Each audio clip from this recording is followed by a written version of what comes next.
Hello everyone, welcome to English Shorthand classes. Exercise 13. Get ready for the dictation. Start. Sir, I now come to the more important part of this bill, which is the heart of the bill, the core of the bill. This is about the rate of tax. I will presently read portions from the Chief Economic Advisor's report. The heart of this bill is what the tax will be. It is not a matter between the Union Finance Minister and the State Finance Ministers. There is a third line to the triangle, that is the people of this country. Every union finance minister wants to maximize revenues. Every state finance minister is under pressure to maximize revenues. There is nothing wrong with that. But please remember, we are dealing with an indirect tax. An indirect tax, by definition, is a regressive tax. Any indirect tax falls equally on the rich and poor. If you buy a soft drink bottle, whether a rich buys it or a poor man buys it, he pays the same excise duty on the soft drink bottle.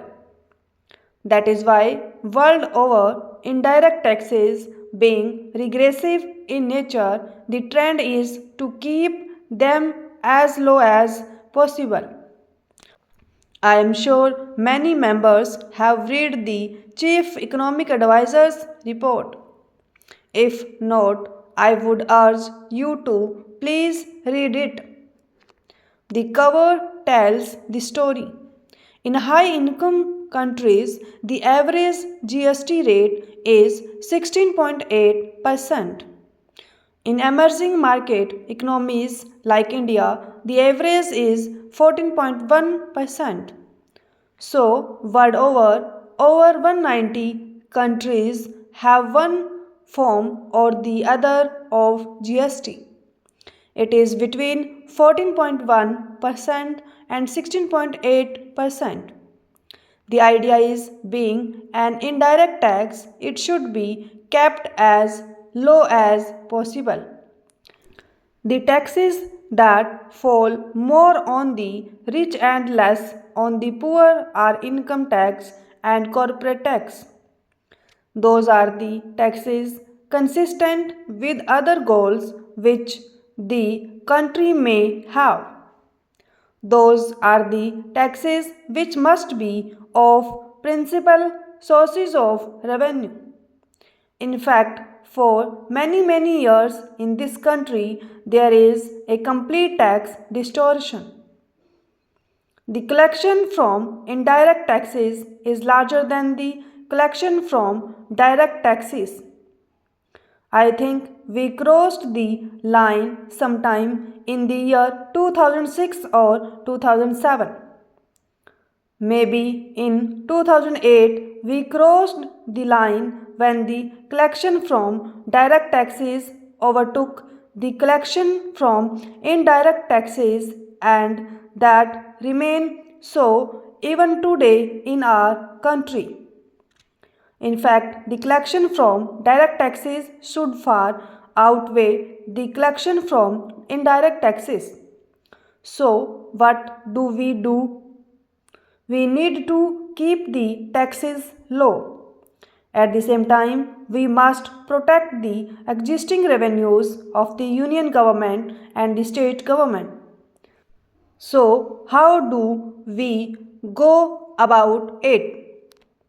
We go about it by discovering what is called a revenue neutral rate. That is not the actual rate of tax. That is simply a step in deciding the slab rates. It is not so technical.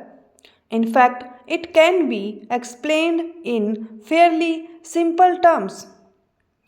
You derive an RNR and then from that RNR you work out the slab rates. Today, please remember over 80% of excise duties are between 12 and 14%. Over 56% of VAT is in the range of about 13 to 14%. So, on an average, 70% of the goods have a tax incidence of about 13 to 14%. But there are huge tax losses because of an inefficient collection machinery and a large number of goods escape taxes. They are neither captured by the union nor captured by the states, etc. etc. The GST is supposed to be a more efficient tax. If the union captures it, it cannot escape state tax. If the state captures it, it cannot escape union tax. Therefore, it is more efficient.